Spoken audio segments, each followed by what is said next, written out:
Alien Resurrection. If nothing else can be said about that movie, I would have to say that Alien Resurrection holds the placeholder of being the most alien out of the Alien franchise. And by alien in this case, I mean in the what the hell are you type of way. Wow. I just want to preface this review by saying that Alien Resurrection was the first Alien film I ever saw in the cinema. And I do believe it was before I saw the rest of the films as a whole. At that point, I had not had the pleasure of seeing Ridley Scott's Alien, or Aliens, and or Alien 3 for that matter. So I went into Alien Resurrection with no, well, other than cursory knowledge about the xenomorphs and about Ripley. I really had no idea what to expect. And when I saw the movie, I won't lie, I was entertained, if rather curious, but at the same time, I laughed at it. I remember seeing little bits and pieces of the previous Alien films, and most of them had been the more traumatic parts. For example, when Bishop was ripped in half by the alien queen in Aliens, you know, that part got to me. It scarred really deeply into my psyche. So, I don't know, maybe a part of me was expecting to see something more along those lines in Alien Resurrection, but although there was graphic violence in that movie, I don't recall feeling frightened or, you know, on my little tippy toes at any time at all. And it wasn't until I had seen the rest of the films that I realised in retrospect that Alien Resurrection wasn't necessarily meant to be a spiritual successor to Alien 3, but more along the lines of a parody. For the longest time, the film had infuriated me because I have been an Alien fan for quite some time, you know, when I finally saw the rest of the movies. But it's amazing what time and perspective can do. I mean, yes, Alien Resurrection to me still remains the most weakest out of all the films, and it still befuddles me as to why it was made a dark comedy. I suppose the same school of thought can be applied to when, you know, the Friday the 13th series didn't so much become about horror in later installments, but more like, you know, watch this masked serial killer stalk all these dumb teens. It became more or less a novelty, in a sense. And with Alien Resurrection, it is a very curious oddity. So let me just give you a couple of factoids about the production of this movie, and how I feel if it had gone differently, it actually could have been really, really good.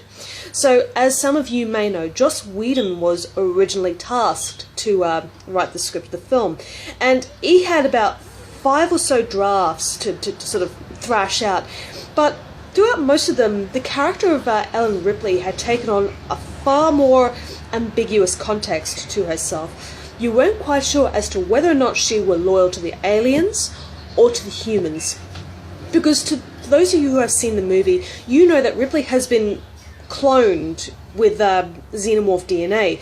So she has their senses, she has their inclinations, and she has their abilities. So, in a sense, she is able to empathize with the aliens, and you can sort of see that in the film. But the way Whedon originally wrote it was that Ripley was more of a beast. She was physically, she still looked the same. She didn't have the big long claws or the secondary mouth or the long tail, but she still had their instincts.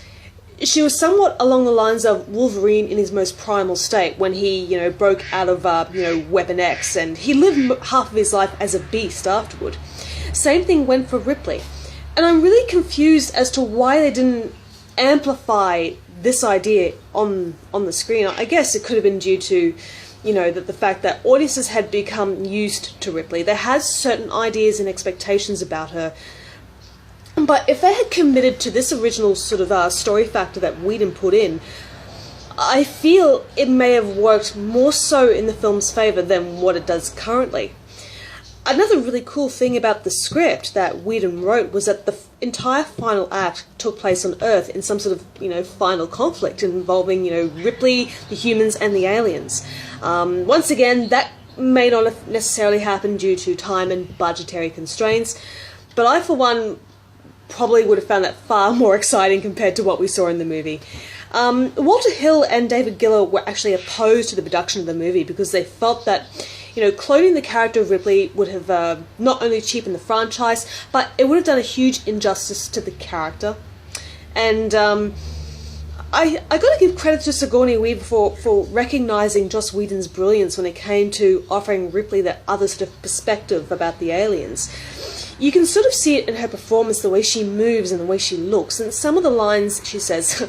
I should also say the script in this movie is pretty shocking, but I feel in a sense it is supposed to be. It's incredibly tongue-in-cheek because of the fact that Jean-Pierre Jeunet wanted to make more of a dark comedy than a straight-up alien film. And I can applaud him for his originality, but at the same time, people didn't know this was going to be an Alien Resurrection. They were probably expecting a flat-out alien film, because at that point, Alien 3 was still a very sore memory in the public consciousness. So what they wanted to see was a return to form. And when they saw that Ripley had returned, maybe that sort of kicked up their hope that, Ripley was back, and therefore, she has more fight in her, and she has, the alien abilities and everything like that. It's a very awesome comic book type of idea. And with every single credit towards Whedon and Weaver, the fact that they were able to sort of realise this idea in one way is admirable. But the rest of the film was entirely confusing at the time, because as I said, when you went to go and see Alien Resurrection, you were not expecting to see, people being slaughtered left and right, but done in a really funny Friday the 13th Jason Voorhees way. When I think of xenomorphs killing people, I think of the most painful ways imaginable. That's my dragons. And the Alien franchise is built on disempowerment. It is built on suffering and that sort of thing. So the idea of making this film a parody of itself is somewhat confusing. The more puritanical of the Alien fans probably took enormous umbrage to it, and look, I can understand why. But I don't feel that Alien Resurrection is as worse a sin as it could have been. Yes, it is terrible, it is weak, and it took me a long time before I realised just what this film was playing at. But I'm not going to say that Alien Resurrection is the worst film ever made. I mean, if Asylum Pictures, you know the Asylum Studios and the fact that they're able to sort of capitalise on the most popular movie of the time, they can make a far worse movie than Alien Resurrection. Jean-Pierre Jeunet is quite a visionary because he managed to direct The City of Lost Children, which had very strong visuals and an interesting sort of story. And later on he would do the very charming Amelie with Audrey Tautou as the title character, and it's a very sort of enchanting film. And the guy has very good vision.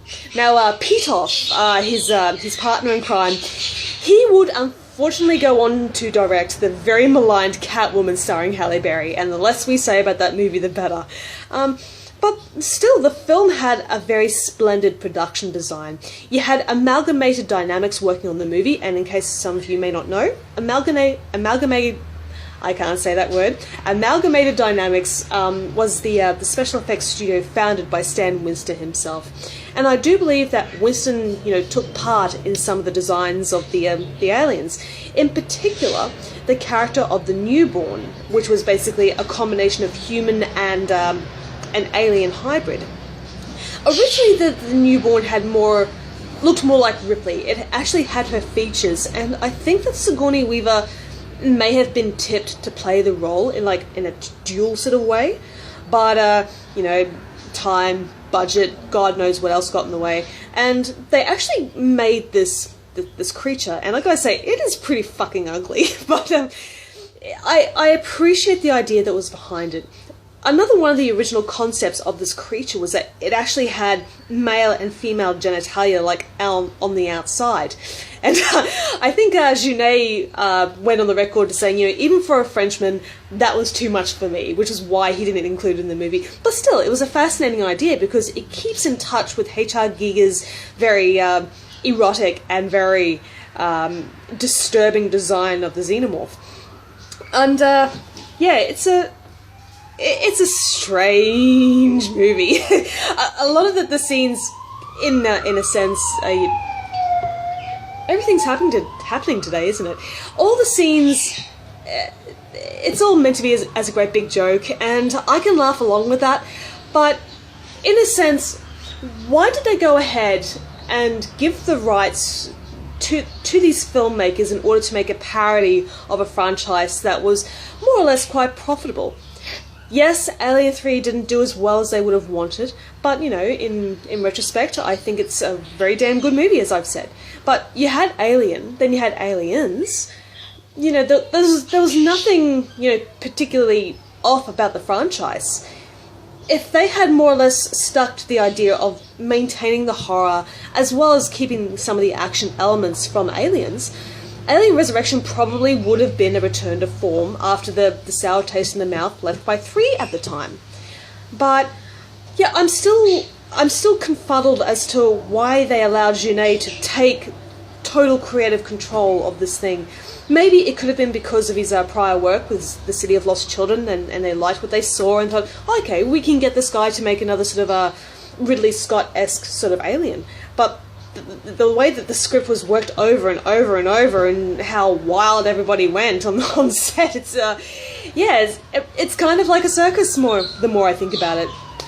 Oh, and to put a little myth to rest, though some of you may already know, Ripley's basketball trick was actually not one take. It actually took most of the day, and everybody was getting, you know, really, oh god, when will it ever end? And finally, Sigourney Weaver managed to make a hoop.